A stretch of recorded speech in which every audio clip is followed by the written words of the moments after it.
Tatlong bodega sa Bulacan na posibleng sangkot sa hoarding ng bigas, pinasara ng Bureau of Customs. Nag-take advantage naman sila dun sa capacity pa nung mga unregistered SIM cards na pwedeng mag-receive ng message. Panluloko ng mga scammer gamit ang text, lagana pa rin ayon sa PNP Anti-Cybercrime Group. Huwag na huwag kayong tatakas. Hahanapin ko kayo kahit saan kayo. Kahit nasa tawi-tawi kayo o nasa istrati pa kayo. Hahanapin ko kayo. Mga natitirang person deprived of liberty sa Nubilibid Prison, binalaan ni Bucor Director General Gregorio Catapang Jr. na huwag nang magtangkang tumakas. Bagyong Goring inaasahang lalakas pa. Wind signal posibleng itaas sa ilang lugar sa Luzon.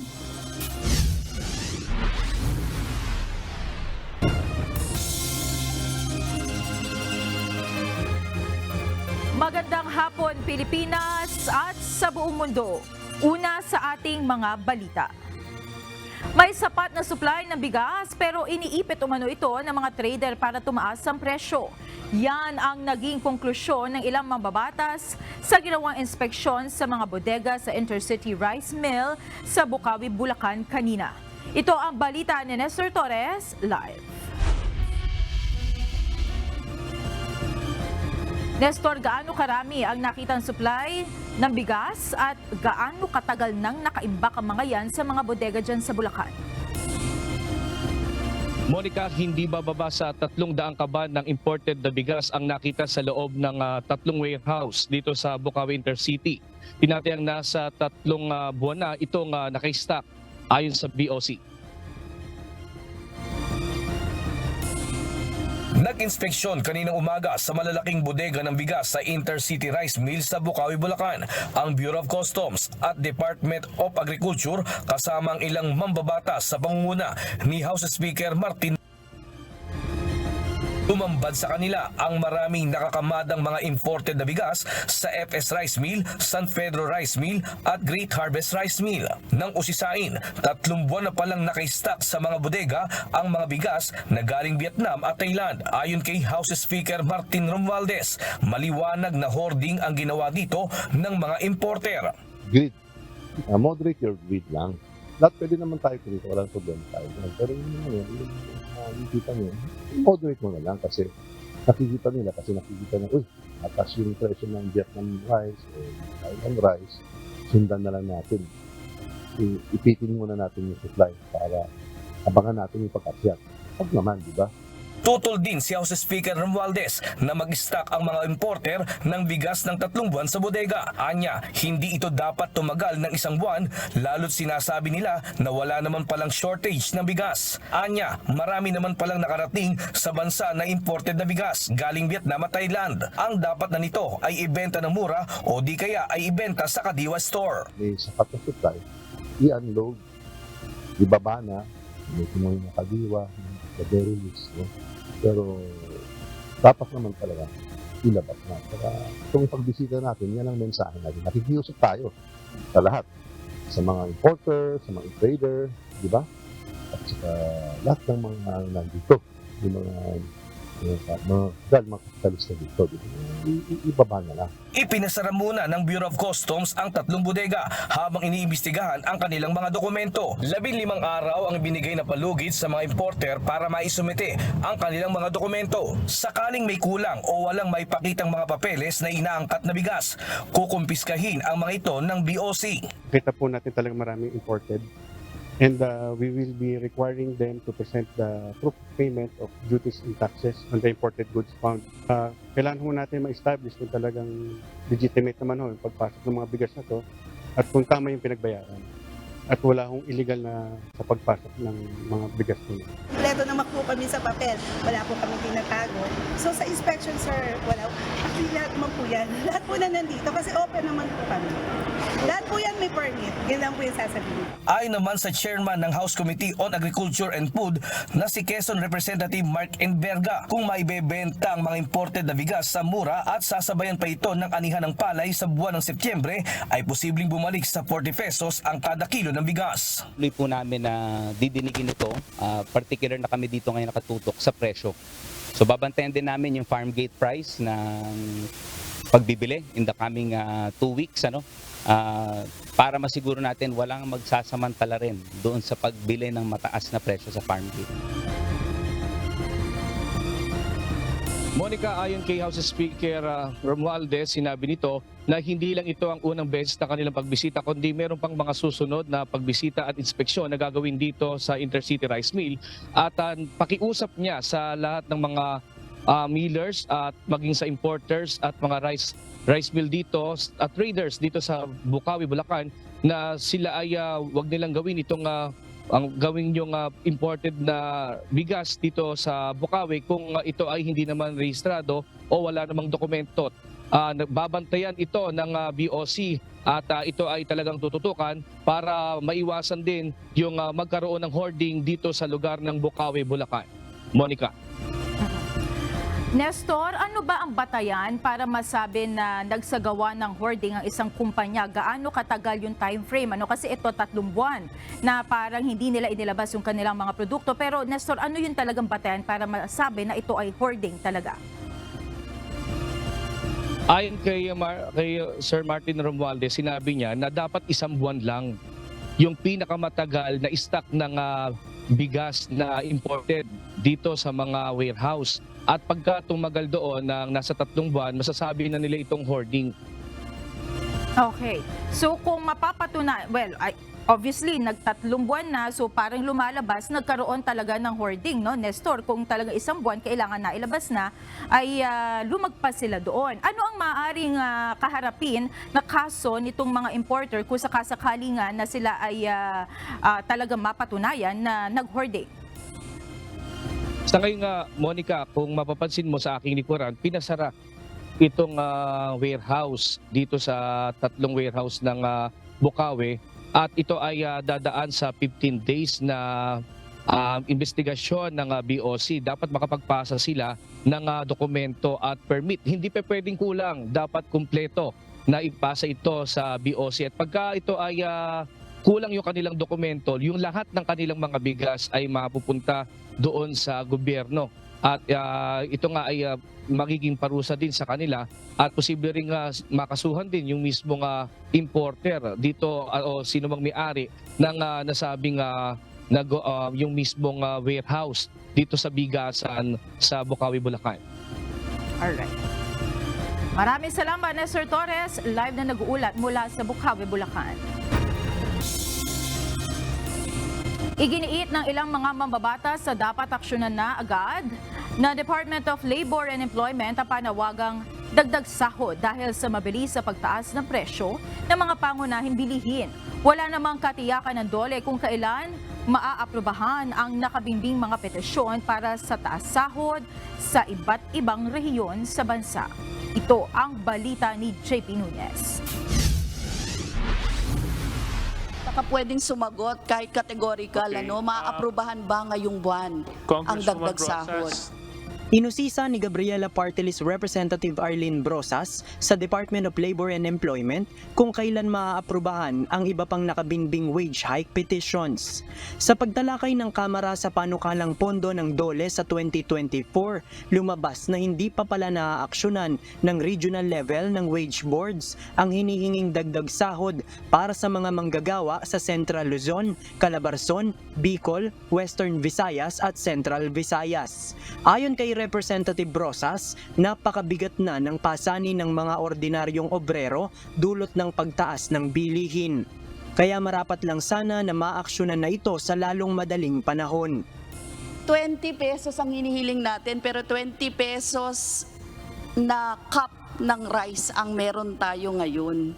Matindi yung presyo ng langis, nagpapatuloy ang food crisis, pero wala pa ring malinaw na posisyon kaugnay sa dagdag na sahod.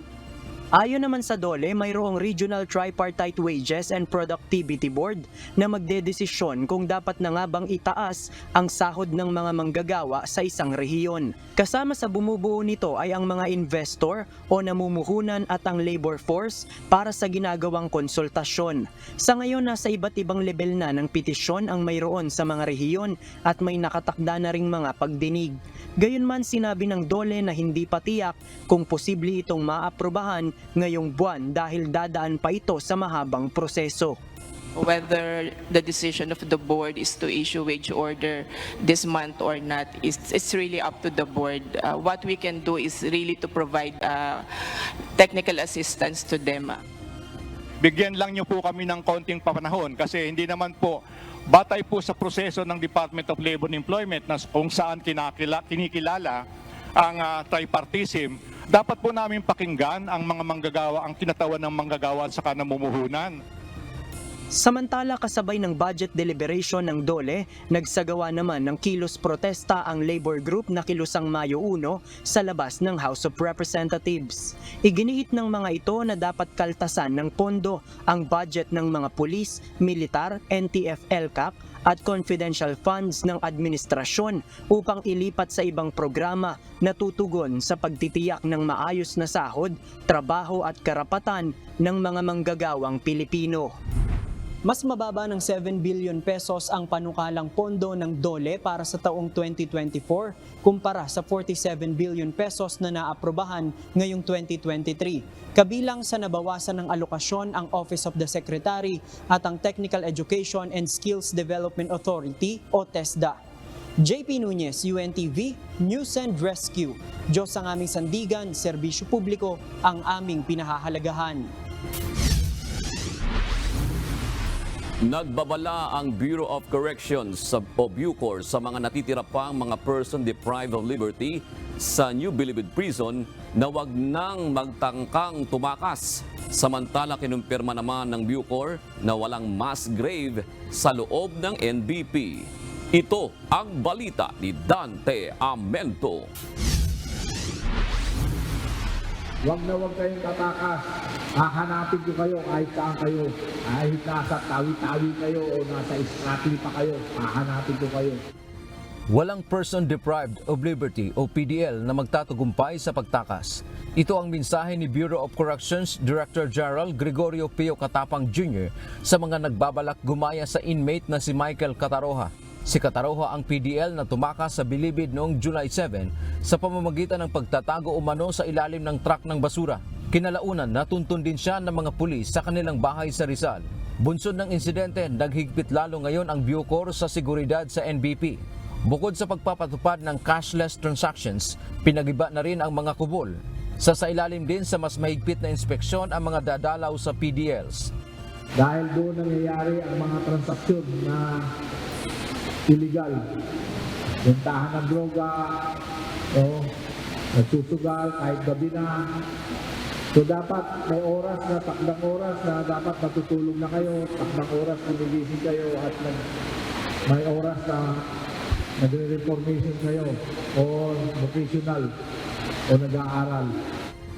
Kanina nasa 880 PDL ang pinalaya na ng Bucor mula sa iba't ibang jail facility sa bansa. Maswerte kayo. Marami ang pinalaya natin ngayon. Ito na at siguro marahil ang pinakamalaki, 880. No? Ayon sa Bucor, kung talagang nais ng mga bilanggo na makalaya at makasama ang kanilang pamilya, ay dapat magpakabait sila habang nasa correctional institution. Samantala, kinumpirma ni Director General Katapang na walang mass grave sa loob ng Bilibid. Ito ay batay na rin sa resulta ng pag-aaral ng UP Forensics sa buto na nakuha sa septic tank sa loob ng maximum security compound ng Bilibid. Na forensic yun pero hindi raw siya human remains. Hindi naman wala naman mass grave So we already submitted to DOJ and then Congress na finally na-resolve na yung issue. Kung wala naman talagang mass grave, di so be it. Matapos makumpirma na hindi totoo ang isyu ng umano'y mass grave sa loob ng New Bilibid Prison o NBP, ayon sa DOJ, ang dapat pagtuunan ngayon ng pansin ay kung papaano maipatupad ang mga reforma sa Bureau of Corrections. Well, siyempre, relieved din tayo dahil ang tinatakutan natin na may ganong klaseng problema ay wala naman pala. So we hope no na patuloy na lang yung mga reforma ho natin, hindi na tayo lilingon sa likod, kundi titingin na tayo sa future natin.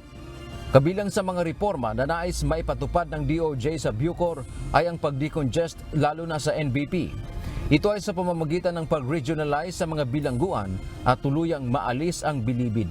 Dante Amento, UNTV, News and Rescue.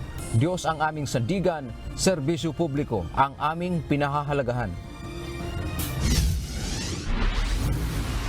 Isang tracker team ang binuo ng Department of Justice para mahanap ang umano'y nawawalang Chinese Pogo employee sa sinalakay na Pogo Hub sa Pasay City, Kamakailan. Ayon sa Department of Justice o DOJ, hindi nila hayaan na hindi makita basta maglaho ang Pogo worker dahil sa mga illegal na gawain ng mga ito tulad ng pang-i-scam. Pinaimbestigahan na rin ng DOJ kung papaano ito nawala at pagpaliwanagin ang mga posibleng may kapabayaan dito. Pero as of right now, masyado maaga, hindi natin masasabi kung talagang pinalaya or pinabayaan. Wala po namang evidence of negligence, no? So tignan po natin sa investigation. Tuloy pa rin ang pamamayagpag ng mga scammer para makapambiktima kahit na may SIM card registration ang pamahalaan na nagtapos noong July 25. Ayon kay PNP Anti-Cybercrime Group Police Captain Michelle Sabino, gumamit na naman ng ibang platform ang mga scammer para makapangloko. Ito ang balita ni Lea Ilagan. Nag-take advantage naman sila dun sa capacity pa nung mga unregistered SIM cards na pwedeng mag-receive ng message ultimately na magiging access para makapag-create ng account. Yung mga account ngayon dito sa mga social media apps, yun ang ginagamit nila para makapanloko. Hindi pa rin napigilan ng SIM card registration ang mga scammers sa pangbibiktima at panluloko. Ito'y dahil mayroon pa ring mga natatanggap na mga scam messages, gaya ng pag-aalok ng trabaho na may malaking sweldo at mga mensahe na nagpapanggap ng mga taga-bangko para ipa-verify ang account. Ayon kay Philippine National Police Anti-Cybercrime Group spokesperson, Police Captain Michelle Sabino, bagamat nabawasan, hindi pa rin talagang nawala ang mga scam. Aniya, nakatatanggap pa kasi ng mga mensahe ang unregistered SIM na siyang sinasamantala ng mga kawatan. Base sa datos ng PNP ACG, nasa 2,318 ang naitalang text scam isang buwan bago ang deadline ng SIM registration noong July 26. Habang nakapagtala naman ito ng 1,134 text scam messages isang buwan pagkatapos ng deadline. Ang nakikita ng ACG ngayon, na monitor natin actually, is parang ang ginagamit ngayon nitong mga scammers ay yung SIM card na hindi registered, since nakaka-receive ka pa ng message, nakukuha mo yung PIN. So thereby, nakakapag-create ka ng account dito sa mga social messaging apps. Aminado naman ang Globe Telecoms na nakatatanggap pa ng text ang mga hindi rehistradong SIM cards sa loob ng 5 araw na grace period bago ito tuluyang mablock. Base doon sa kung anong nakalagay sa IRR, I think there are only certain functions. Remember, walang data ang deactivated SIM. Yan ay incoming text lang. Kaugnay nito, nakikipag-ugnayan na umano ang pamunuan ng ACG sa mga telecommunications company kung paano pagtutulungan para mapigilan ang panibagong modus operandi ng mga kawatan. Yung mga telcos, hindi naman natin masasabing responsible sila because ang kanila is with the SIM. So this is all happening on the internet. So hindi nila kasalanan because they have no control over this. And as far as ACG is concerned, yung director natin, si Sir Sidney Hernia, nag-collaborate siya and he's actually working on, nakikipag-usap siya sa mga NTC and all other telcos. Kaugnay Kaugnay nito, patuloy ang paalala ng PNP-ACG sa publiko na wag nang sagutin o i-click ang anumang mensahe sa text man o anumang messaging apps, lalo na kung mula sa hindi naman kakilala o wala sa inyong phone book para hindi mabiktima. Leia Ilagan, UNTV, News and Rescue. Diyos ang aming sandigan, serbisyo publiko ang aming pinahahalagahan. Lumakas pa ang bagyong Goring habang nasa silangan ng Luzon. Alamin natin ang latest sa ating panahon mula kay Ray Pelayo na nasa Candaba, Pampanga. Live. Ray, may nakataas na ba ang wind signal sa bansa at saan ba papunta o yung direksyon nitong si Goring? Maganda nga po dyan sa ating mga kasambahay. Ayon sa Pag-asa, ngayong gabi ay posible nang itaas yung wind signal sa ilang lugar sa Luzon dahil sa posibleng maging epekto nitong bagyong si Goring habang papalapit to sa ilang lugar sa bansa. Pero ayon sa Pag-asa, sa ngayon ay kaninang alas 3 ng hapon itinamataan sa layong 265 km dyan sa misilangan ng Basco, Batanes. Taglay ito lakas ng hangin na 75 km per hour. Pagbugso na abot sa 90 km per hour. Kumikilos to pa northwest sa bilis na 10 km kada oras.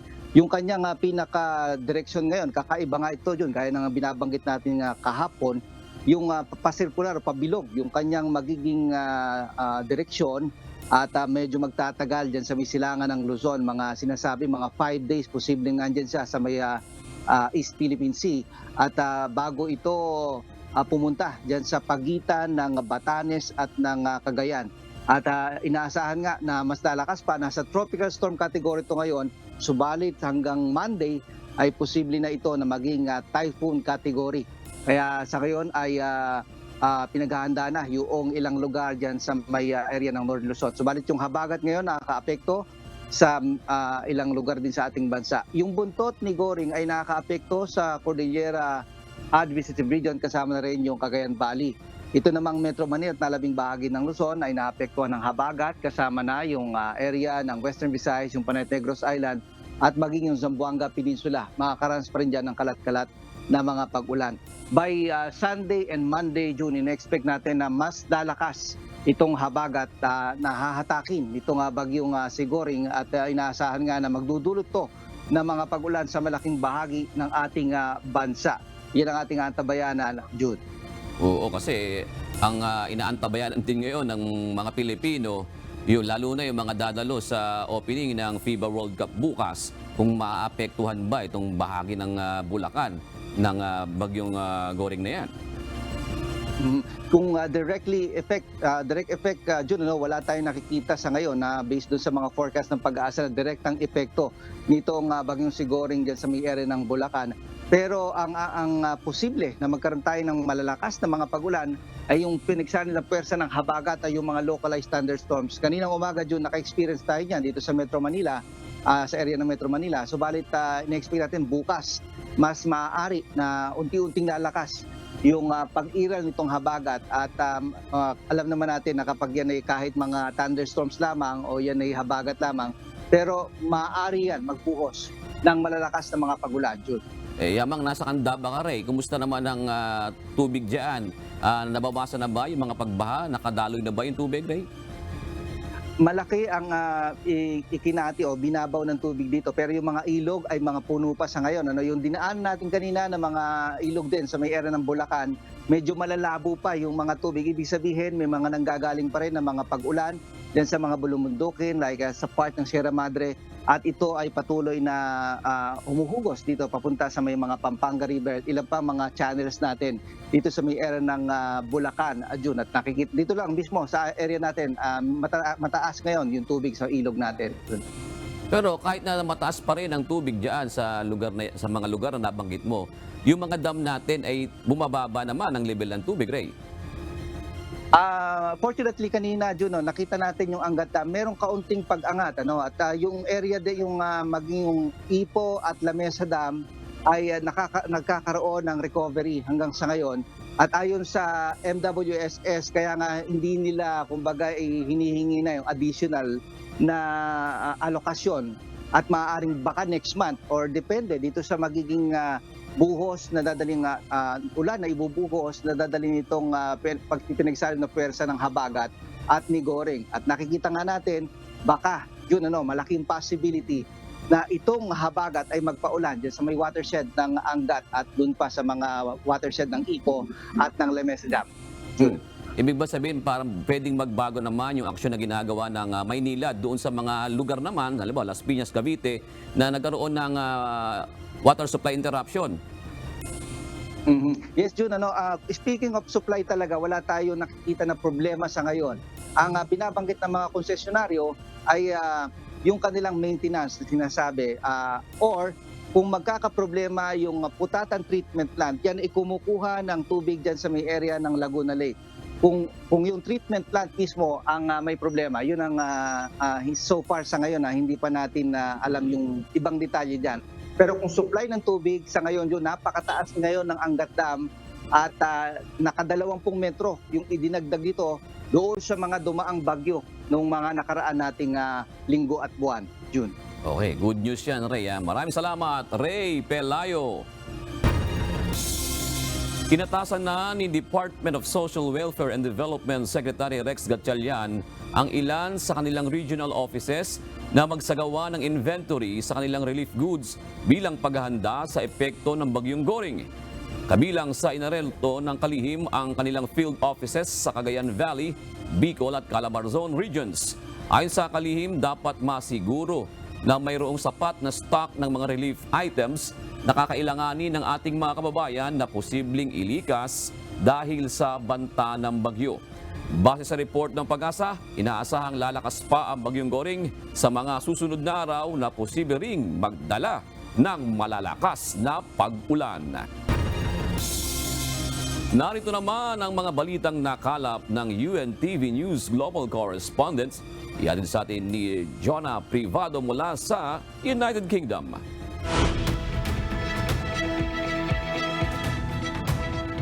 Jonah, kumusta naman ang ugnayan ng United Kingdom at ang ugnayan ng United Kingdom sa North Korea?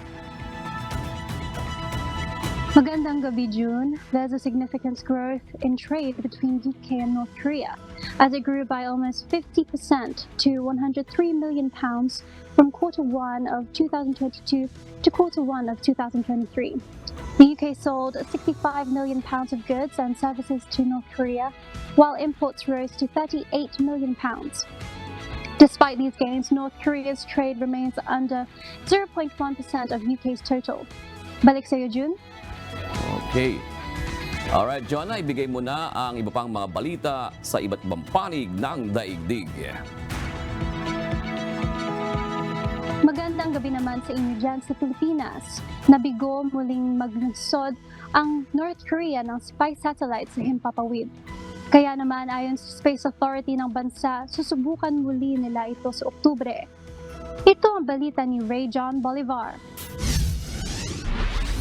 Sa ikalawang pagkakataon, sinubukan muling ilunsad ng North Korea ang kanilang spy satellite sa himpapawid. Ngunit hindi ito naging matagumpay, ayon sa report ng state media. Unang naglunsad ang North Korea ng Cholima-1 rocket noong May ngayong taon, subalit bumagsak ito sa karagatan. Pangako naman ng mga otoridad sa North Korea, susubukan muli nila ito sa Oktubre. Matagal na naghahanap ang North Korea ng lugar kung saan at kailan sila makakapag-launch ng kanilang military spy satellite upang mamonitor ang galaw ng US at South Korean military troops. Ayon naman sa South Korean military, nakita nila at natrack ang flight ng satellite na ito sa Sohae Satellite Launching Ground ng North Korea at napag-alamang ito nga ay nabigo. Tinitignan din ng South Korea kung maisasalba at makikita sila ng wreckage mula rito. Dahil dito, nagkaroon din ng emergency warning sa Japan madaling araw ng Huwebes, August 24 at pinayuhan ng mga residente na magtago sa kani-kanilang tahanan. Agad din inalis ng Japan ang emergency warning. Region Bolivar, UNTV News and Rescue. Diyos ang aming sandigan. Serbisyo publiko ang aming pinahahalagahan.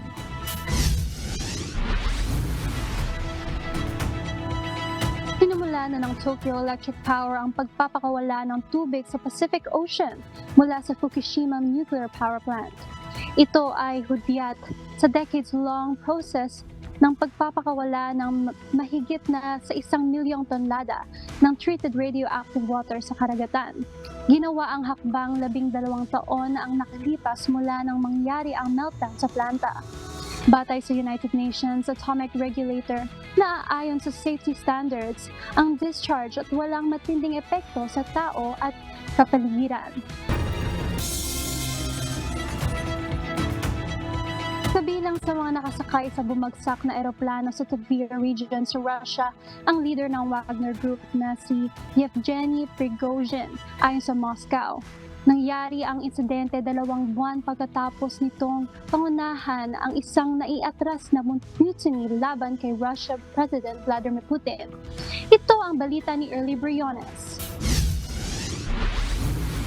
Pinaniniwala ang kabilang sa mga pumanaw sa bumagsak na eroplano sa Western Russia si Yevgeny Prigozhin. Ito ang leader ng Wagner troops na nagtangka ng insurrection o pag-aalsa laban sa administrasyon ni Russian President Vladimir Putin. Batay sa mga otoridad, walang nakaligtas sa 10 pasahero ng nag-crash na private aircraft. Kabilang din umano sa mga nasawi ng Wagner commander na si Dmitry Utkin. Naglunsad naman ng investigasyon ang Russian authorities sa dahilan ng pagbagsak ng eroplano sa gitna ng matinding espekulasyon. Ipinahayag naman ni US President Joe Biden na hindi na niya ikinagulat ang ulat patungkol kay Prigozhin. Nagmantini ng low public profile si Prigozhin mula ng pangunahan ng isang mutiny o rebellion noong June, taong 2014 nang itatag ang Wagner Group at aktibo sa Ukraine War bago ang pag-aalsa ng mercenaries laban sa Kremlin. Early Briones, UNTV, News and Rescue. Diyos ang aming sandigan, serbisyo publiko ang aming pinahahalagahan.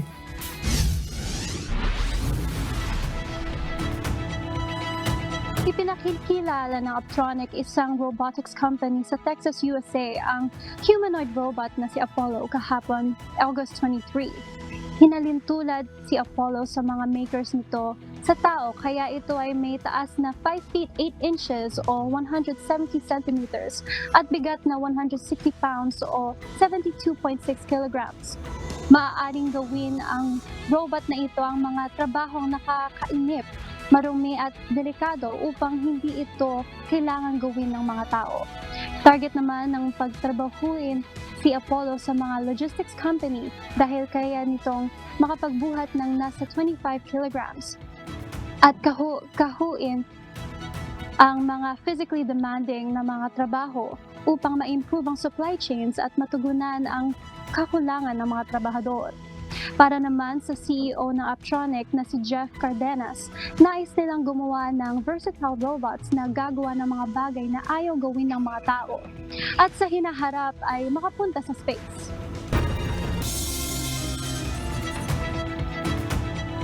At yan ang mga balita mula sa iba't ibang panig ng mundo. Mula dito sa London, United Kingdom, ako si Giona Privado. Magandang gabi. Nananatiling prioridad ng pamahalaan ang pagbibigay ng proteksyon sa marine environment ng bansa ayon sa Department of Foreign Affairs. Ito ay sa gitna ng ginawang pagre-release ng Japan ng radioactive wastewater mula sa Fukushima Nuclear Power Plant. Sa isang pahayag, sinabi ng DFA na ang issue ay ikukonsidera ng Pilipinas bilang science and fact-based perspective. Gayon din ang magiging epekto nito sa katubigang sakop ng rehiyon.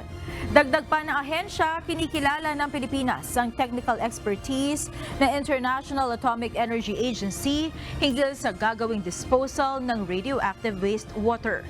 Nauna nang tinuligsa ng China at ilang local fishing groups sa Japan ang hakbang dahil sa pangambang maaapektuhan nito ang kanilang kabuhayan. Ilang araw bago ang pagbabalik eskwela ng mga estudyante, may ilan pa ring mga pasilidad at gamit sa silid-aralan ang kailangang sumailalim sa repair. Higit naman sa 18 milyong estudyante na ang nakapag-enroll para sa school year 2023 to 2024. Ito ang balita ni Bernadette Tinoy.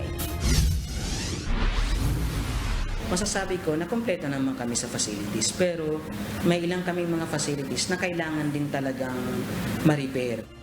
5 araw bago ang pagbabalik eskwela ng mga estudyante, ibinigay ni Emmanuel Aguilar, principal ng Bagong Barrio National High School, ang mga textbooks at reference materials sa mga estudyante bilang paghahanda sa darating na pasukan. Sapat na rin ang mga learning materials na gagamitin ng halos 4,000 estudyante sa naturang eskwelahan. Ang malaking hamon sa kanila ngayon ay ang pagkukumpuni sa mga sirang upuan at lamesa bago magamit ng mga estudyante, maging ang mga tumutulong tubig mula sa kisame tuwing umuulan. Ayaw naman natin na yung mga bata ay nakasalampak lang sa floor. Di ba parang i-welcome natin sila sa August 29, tapos uupo sila doon sa sahig. So naayos naman po yun, okay kami sa mga upuan, pero may kailangan pa rin i-repair. Ginagawa na nila ng inventaryo ang mga gamit para isumite sa Department of Education o DepEd upang mabigyan sila ng pondo para sa pag-repair. Malaking tulong din anya ang mga donasyon na ibinibigay ng mga magulang at stakeholders. Ang Mayor Simplicio Manalo National High School naman, humingi na ng tangke ng tubig sa lokal na pamahalaan ng Pateros ang paaralan at isinailalim sa repair ang water pump upang masigurong sapat ang supply ng tubig sa darating na pasukan. Pinasuri na rin nila ang mga bitak sa ilang gusali sa paaralan na iniwan na nagdaang lindol. In terms of building, tulad nung dumaang lindol, may mga parte na kailangang i-repair. We coordinated it already with the DPWH. Nagpunta na sila rito for that particular matter. Yung mga upuan naman namin ay kumpleto. Although may mga ibang mga kinondem na namin, but nag-request na rin kami sa division office for that particular mga kailangan. Sa isinagawang pagdinig kahapon ng Senado, sinabi ng DepEd na higit sa 100,000 silid-aralan ang nananatiling kulang at napinsala ng mga nagdaang kalamidad. The total gap, entire the Philippines, covering all our the damages that have been brought about the typhoons and the lack of classrooms in many of our schools, we have a total of 159,000 classroom needs. Aabot naman sa 397 billion pesos ang kakailanganing pondo upang matugunan ang kakulangan sa mga silid-aralan. Samantala, sa bagong datos ng DepEd, nasa 18,833,944 na ang kabuuang enrollees para sa school year 2023 to 2024. Pinakamaraming enrollees ang Region 4A na may 3,114,341 students na sinundan ng National Capital Region na may 2,354,285. Habang pinakamababa naman ang Philippine School Overseas na may 1,541 students. Patuloy naman ang enrollment period sa mga pampublikong paaralan na magbabalik eskwela sa August 29. Bernadette Tinoy, UNTV News and Rescue. Diyos ang aming sandigan, serbisyo publiko ang aming pinahalagahan. Tulong muna bago balita. Isa na namang aksidente ang nangyari sa malubak na bahagi ng MacArthur Highway sa Apalit, Pampanga. Sugatan ng motorcycle rider matapos itong sumemplang dahil sa natumbok na lubak sa kalsada. Kaagad naman na rumisponde ang UNTV News and Rescue sa aksidente. Ito ang balita ni Leslie William.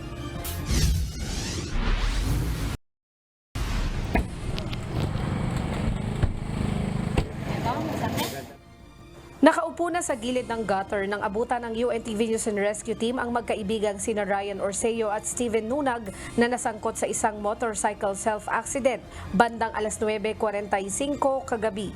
Hawak-hawak ni Steven sa ulo ang kaibigan na si Ryan na hilong-hilo at halos nakakatulog dahil sa humampas umano ang ulo nito sa semento nang sila ay malubak sa kahabaan ng MacArthur Highway sa Barangay Paligi, Apalit, Pampanga. Papasok na sana sa trabaho ang magkaibigan sa Malolos, Bulacan. Sa munisipyo po kami na sa Trackman po. Ngayon po, nung narinig po namin may gumalabog, pagtingin po namin dito sa tapat ng MacDo, meron na po palang aksidente na nangyari. Kaya pinuntahan po namin, tapos tumawag na po kami ng ambulansya at sa istasyon. Batay sa ginawang assessment ng UNTV News and Rescue Team, iniinda ni Ryan ang sugat nito sa balikat at mga pasa, pati ang sugat sa kanang tuhod nito.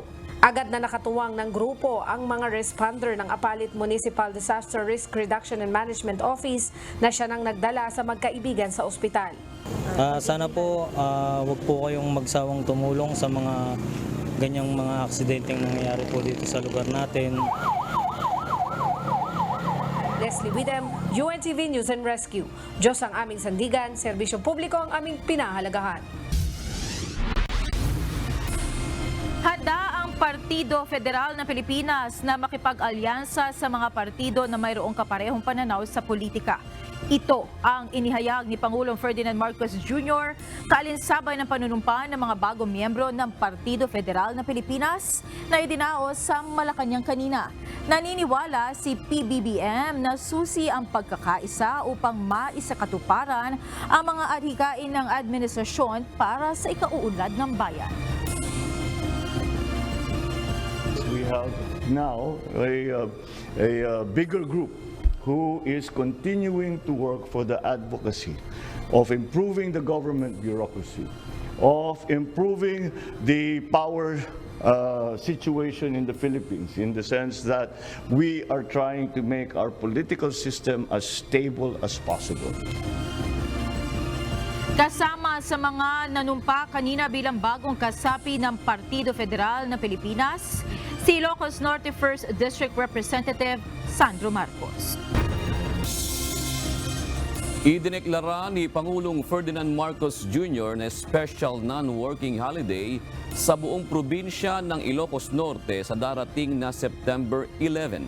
Ito'y bilang komemerasyon sa ika-106 na taong kaarawan ng kanyang ama na si dating Pangulong Ferdinand Marcos Sr. Sa ilalim ng Proclamation No. 327 na nilagdaan nito lamang August 23, sinabi ni PBBM na ang lahat ng mga residente sa Ilocos Norte ay dapat bigyan ng pagkakataon na makapag-participate sa okasyon. Ang nasabing proklamasyon ay permado ni Executive Secretary Lucas Bersamin sa ngalan ni Pangulong Ferdinand Marcos Jr. Pasintabi po sa mga naghahapunan. Ang susunod na istorya po ay tungkol sa diarrhea at maaring naglalaman ng maselang impormasyon. Patuloy po na nadaragdagan ang bilang ng mga nagkakasakit ng diarrhea sa isang barangay sa Caramoan, Camarines Sur.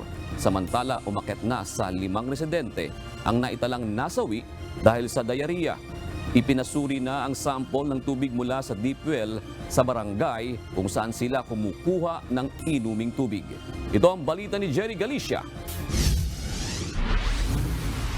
As of now, ngayong dito sa Barangay Maligaya, kinikater namin ngayon yung mga nag-abdominal pain. Ngayon, if ever na lumala yung mga simptomas nila, may hospital naman po tayo dyan, yung Caramoan Municipal Hospital.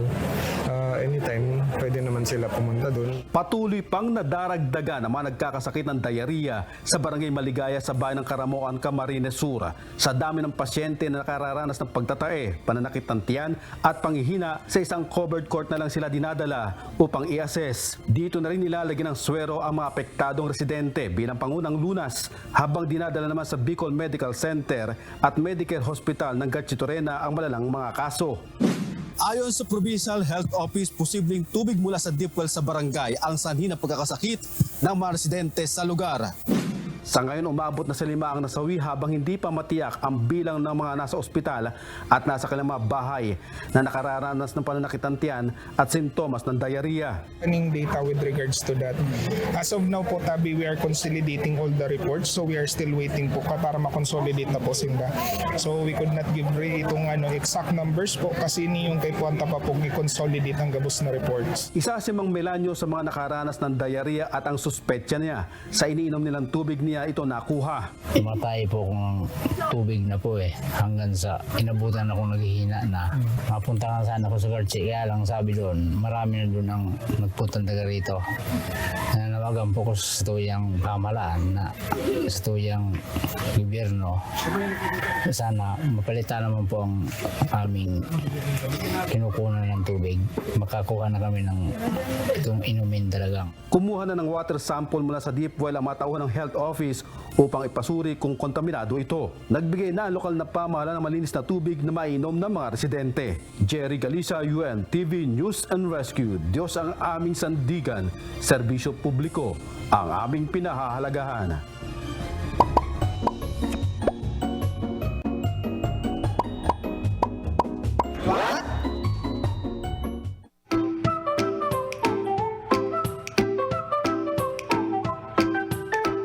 Nagkalaman po, hindi ba kayo nagtataka kung bakit may mga bansa sa mundo na iba-iba ang kanilang oras? Halimbawa, sa bansang Amerika lamang, iba ang oras sa New York at iba naman ang oras sa California. Ang simpleng dahilan nito ay dahil sa laki po ng land area ng Amerika kung kaya't meron silang magkakaibang time zone. Alam nyo ba na sa bansang Russia lamang, 11 ang kanilang time zone? Umaga sa ibang bahagi at gabi naman sa iba. Sa Pilipinas po, isa lamang ang ating oras dahil sa maliit lamang ang ating bansa. Ang pagkakaiba ng mga oras ay dahil sa konsepto ng tinatawag na world time. May ilan pa mga pangunahing kadahilanan kung bakit nagkakaroon ng oras na pagkakaiba-iba sa iba't ibang bansa. Una, dahil ang mundo po ay bilog na planeta at umiikot sa paligid ng araw. May mga rehiyong natatapat sa araw habang iba naman ay nasa dilim. Ito ang nagiging sanhi kung bakit mayroong iba't ibang mga oras sa iba't ibang bahagi ng mundo. Ang mundo ay nahahati rin sa mga time zone o mga pook oras. Bawat time zone nagpapakita ng mga oras na may kaparehong pagkakaiba mula sa Coordinated Universal Time o UTC o yung Greenwich Time, Mean Time na GMT. Mayroon pong 24 hours sa isang araw at bawat time zone may kanya-kanyang pagkakaiba mula po sa iba. Sana may natutuhan po kayo at laging tatandaan, mapalad ang tao na nakakasumpong ng karunungan at ang tao na nagtatamo ng kaunawaan.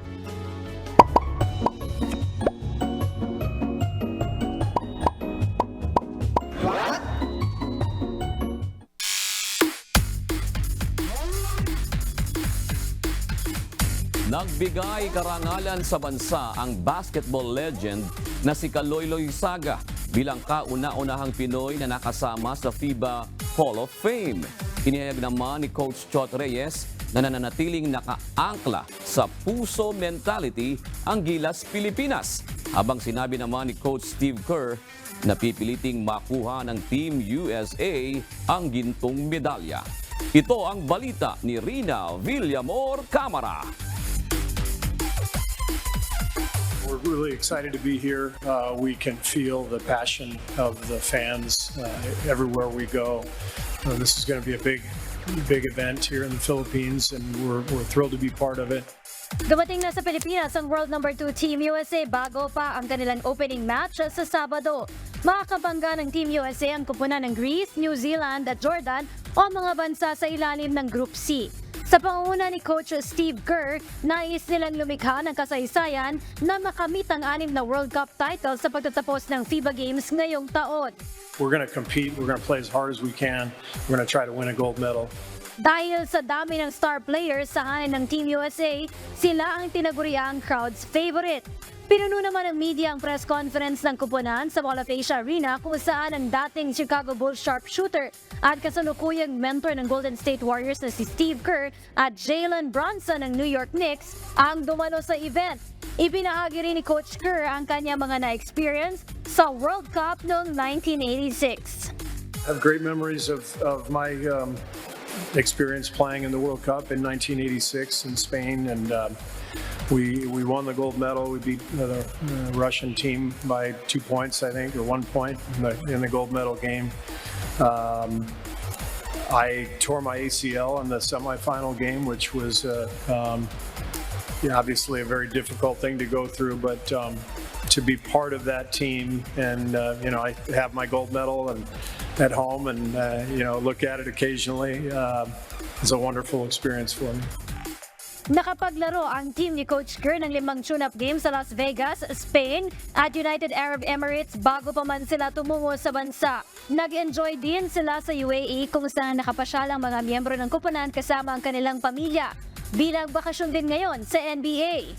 Pangungunahan ni Minnesota Timberwolves Anthony Edwards, Los Angeles Lakers Austin Reeves at Orlando Magic Paolo Banchero ang 12-man roster ng Team USA. Samantala, sumalang naman sina Coach Chot Reyes at Japet Aguilar para sa press con ng Gilas Pilipinas. I think puso is still very much present. It's still the anchor of everything we're doing. We always say we fight till we cannot fight anymore for our country with all our hearts. That is what Laban Pilipinas, puso is all about. So that is still what this team is anchored on. The values remain the same. The tactics might differ. Nagbigay karangalan naman sa mga Pinoy ang Filipino basketball legend na si Kaloy Loizaga bilang unang Pilipinong inductee sa FIBA Hall of Fame. Ito ay dahil sa ipinakita niyang galing noong 1954 World Championship sa basketball. Kasama rin sa list of inductees sina China skyscraper Yao Ming, Brazilian legend Lamir Marquez at Amaya Valdemoro ng Spain. Rina Villamor Camera, UNTV News and Rescue. Diyos ang aming sandigan, serbisyo publiko ang aming pinahalagahan.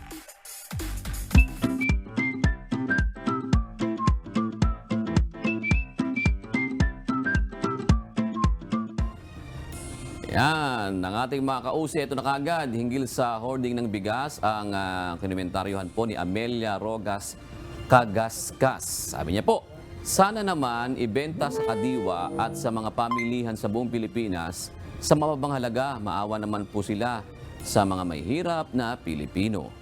Yan. Sabi naman ni Yoli Layugan, parehas na issue po, puro na lamang ba sa kadiwa ibebenta ang mga bigas na yan. Parang oo nga, no? Parang magkasunod siguro yung komento nitong dalawang to, no?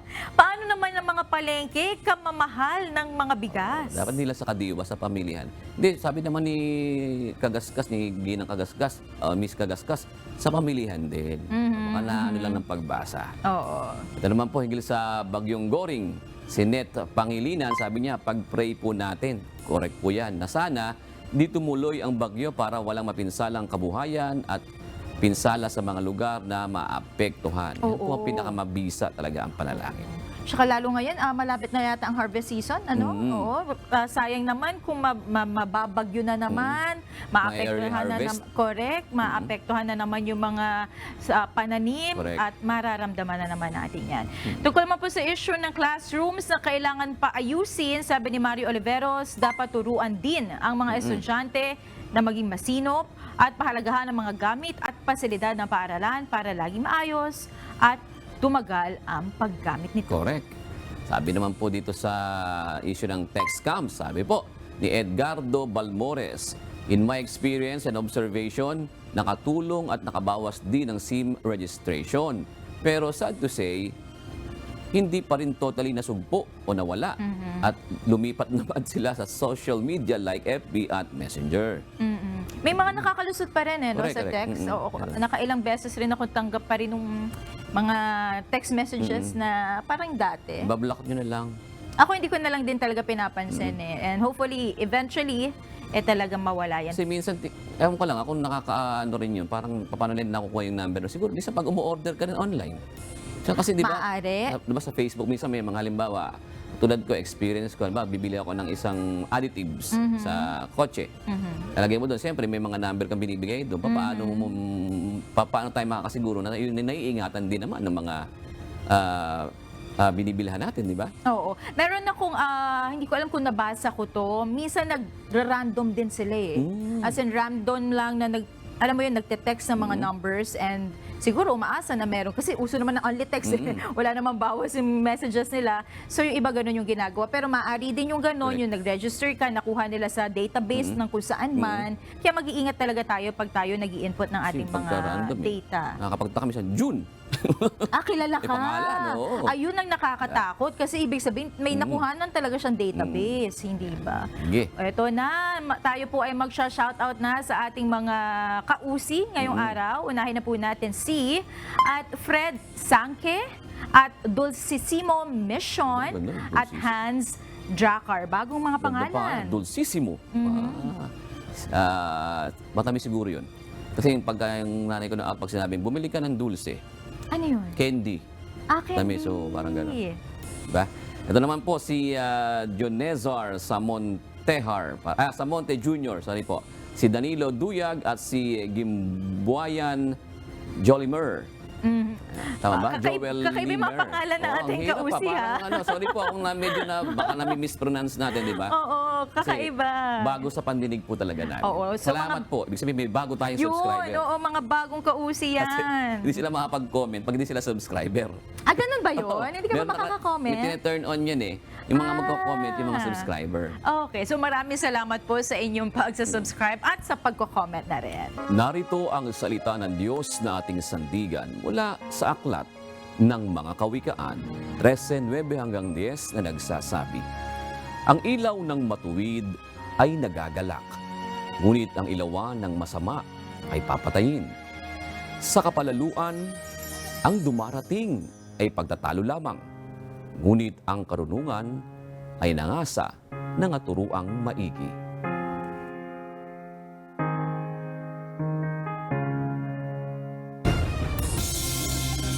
At yan ang naging kabuuan ng ating balitaan ngayong gabi. Aming inalahad ng buong katapatan kung paano namin nasaksihan. Kayo'y makapagtitiwala na ang aming nakita at narinig ang aming ibinabalita. At dito po sa UNTV, Diyos ang aming sandigan, serbisyo publiko ang aming pinahahalagahan. Magandang gabi po.